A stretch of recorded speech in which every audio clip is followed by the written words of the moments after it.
buenas noches. Noches, luego se nos hace bolas aquí. Buenas noches, Medhin, buenas noches. Hola, ¿me escucha? ¿Me escuchó? Sí, bastante bien. Sí. ¿Cómo están? Muchas gracias por la invitación. Saludos ahí a todo el equipo. Gracias. Al contrario, gracias porque además iniciamos el programa justamente poniendo el tráiler de este documental porque nos sirvió para tener un punto de referencia visual y conceptual de lo que ha sido este programa, que estamos avanzando en él. Pero ¿cómo surgió la idea de este documental de Negra, Medhin? Pues la verdad que la película Negra creo que es como una película que había estado en mi cabeza muchos años. Hace mucho estudié documental, pero la verdad que por muchos años me mantuve un poco como al margen porque tenía como este debate interno que no sentía como que tenía muy resuelto, que tenía que ver creo que con la legitimidad de contar la historia de otro, de otra o de otros o otras, ¿no?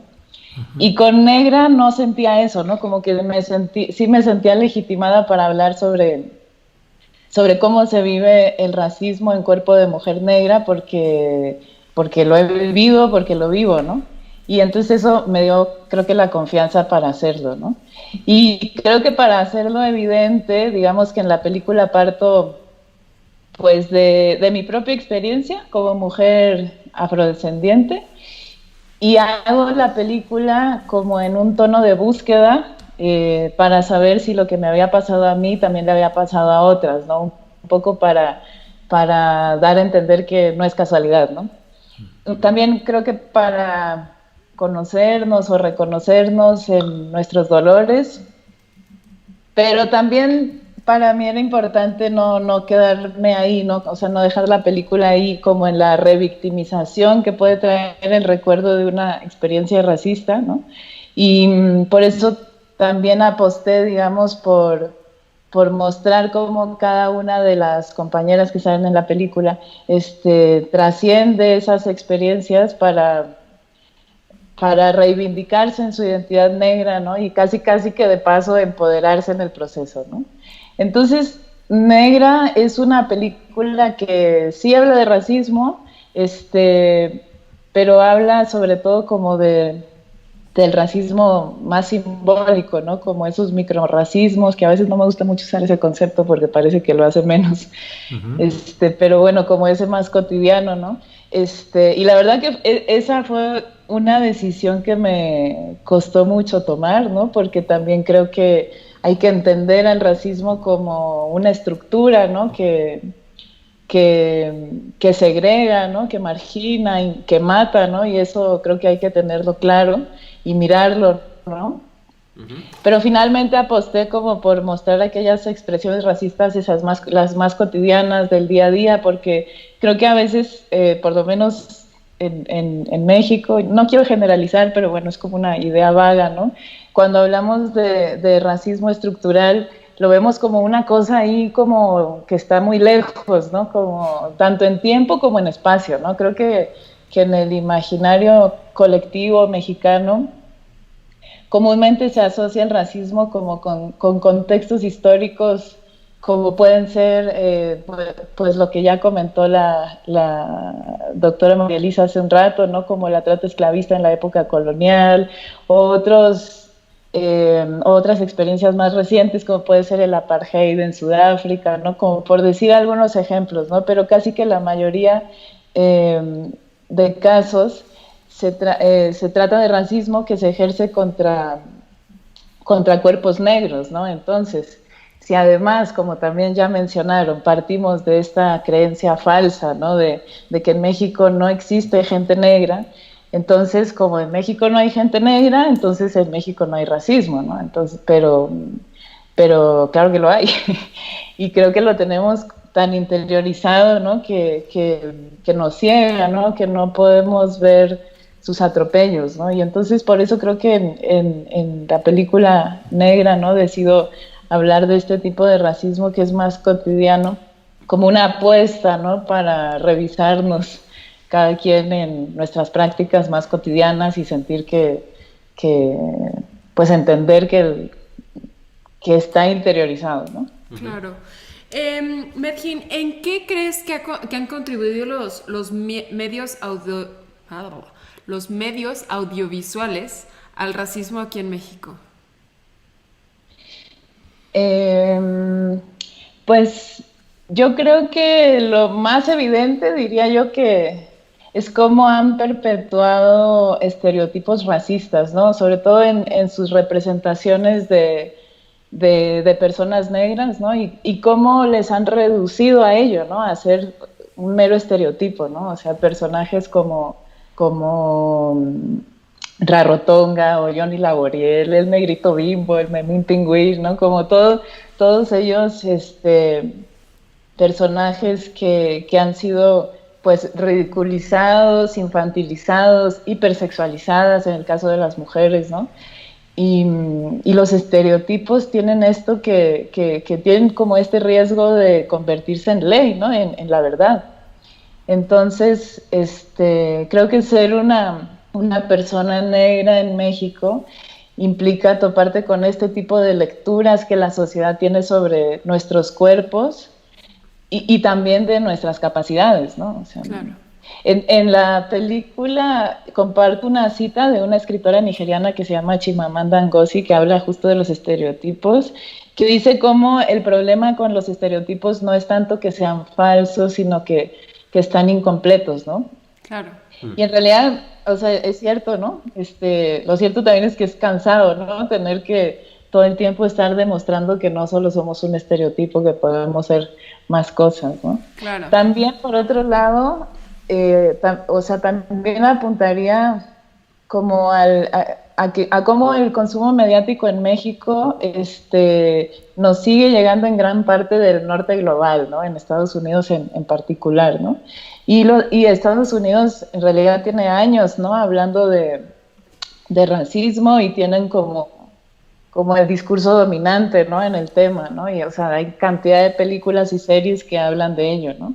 Entonces también creo que crecimos viendo y aprendiendo que el racismo es eso, ¿no? Y entonces como en México no se ve así como lo vemos en las películas, creo que también eso nos hace creer que aquí no hay racismo, ¿no? Claro. Hablas del racismo que es estructural, universal en todas las partes del comportamiento y del lenguaje humano.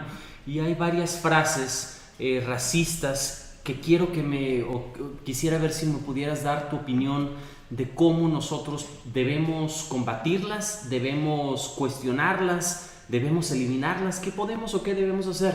Existen las frases trabajar como negro, la oveja negra, la bola negra, el mercado negro, la suerte, el día, etcétera, mientras que el día o la suerte que es blanca pues tiene una connotación distinta.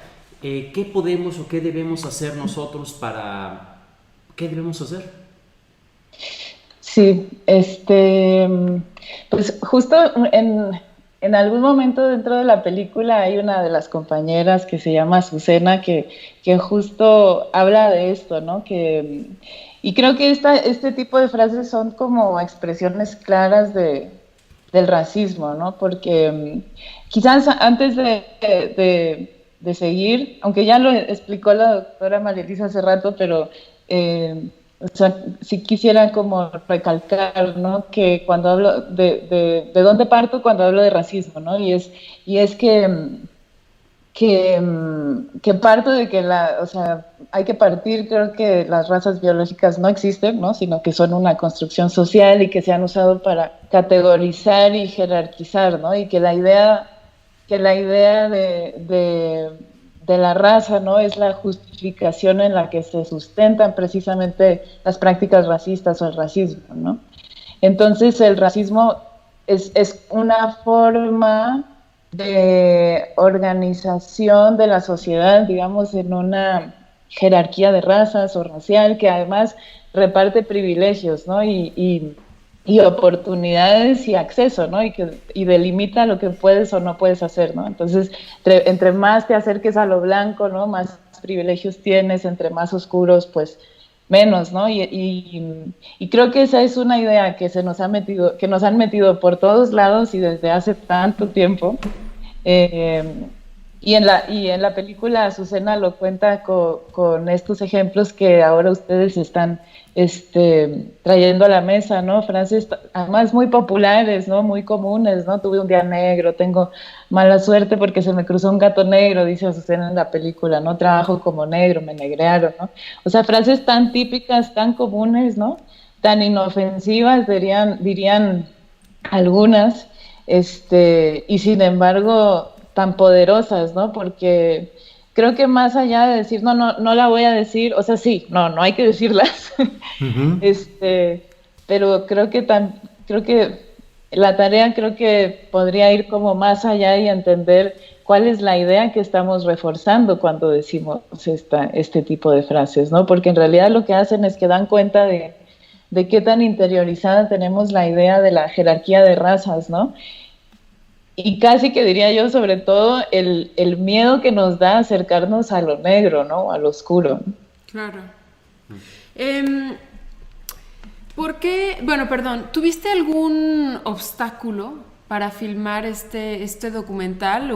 ¿Tuviste algún problema alguna vez que las mujeres no quisieran participar, que tal vez en algún lugar no los trataran bien o no pensaran que era importante este documental? La verdad no, fue muy bien, la verdad que todo el proceso eh, de investigación y de producción lo grabé en 3 lugares diferentes. Yo vivo en Chiapas y grabamos aquí en Chiapas y en la Costa Chica de Oaxaca y en Guerrero. Bueno, en pocas comunidades de la Costa Chica de Guerrero y de Oaxaca, ¿no? Aquí en Chiapas grabamos en San Cristóbal. San Cristóbal, digamos que no es una comunidad o no tiene tanta población que se autorreconoce como afrodescendiente, y precisamente las 2 compañeras que participaron en el documental que estaban aquí, pues un poco quería representar cómo es crecer en una comunidad que no es afro, ¿no? Entonces, en realidad, la socialización en la producción aquí en Chiapas no fue tanta, entonces no nos topamos así, digamos, con ninguno de estos comentarios, digamos, o qué están haciendo, por qué están grabando eso, ¿no? Y la verdad que en la Costa Chica, tanto en Oaxaca como en Guerrero, bueno, en Oaxaca sí grabamos en 2 comunidades que además se autorreconocen como pueblos negros, entonces eso fue una maravilla. Ujú. Y en la comunidad en Guerrero, sí es una comunidad con población afro, no se autorreconoce como pueblo afro, pero bien, todo bien. La verdad que sí a veces era curioso como encontrarnos con gente que digamos que fenotípicamente tenían rasgos afros o afrodescendientes, ¿no? Pero no se reconocían como tal, ¿no? Entonces quizás eso era como lo curioso de repente, ¿no? Sí, pues la pregunta que más están haciendo quienes están participando en el chat de YouTube, nos dicen y nos insisten, por favor, Medhin, que les digamos dónde se puede ver el documental, dónde pueden asomarse a él. Pues más bien, como no sé dónde se va a ver, porque no sé cuándo vamos a poder volver a los cines, Uh-huh. más bien les invito a que visiten la página de la película, Uh-huh. que es www.negradocumental.com, o en la página del Facebook, que es Negra Documental. Ahí es donde anunciaremos como las próximas exhibiciones y dónde se va a poder ver. Uh-huh. ¿Todavía no se puede ver en ambulante, más bien ya no se puede ver en ambulante en casa? No, es que Ambulante en Casa pues fue una muestra que duró un mes, y la dinámica fue como había una película que se programaba por día. Uh-huh. Entonces pues ya, o sea, creo que no recuerdo qué día le tocó el estreno a Negra, pero bueno, se vio solo ese día en Ambulante en Casa. Muy bien. Bueno. Pero se va a ver, se va a ver. Sí, sí, sí. Y ya tendremos oportunidad de hacer otra plática, otro segmento, cuando ya tengan programada exactamente los lugares de exhibición. Por lo pronto, pues Medjin Tewolde Serrano, directora del documental Negra, muchas gracias por esta oportunidad de platicar contigo. Muchísimas gracias. Gracias. Saludos a todos, todas por allá y Sale. gracias a todos. Saludos. Igual, hasta Hasta luego. luego.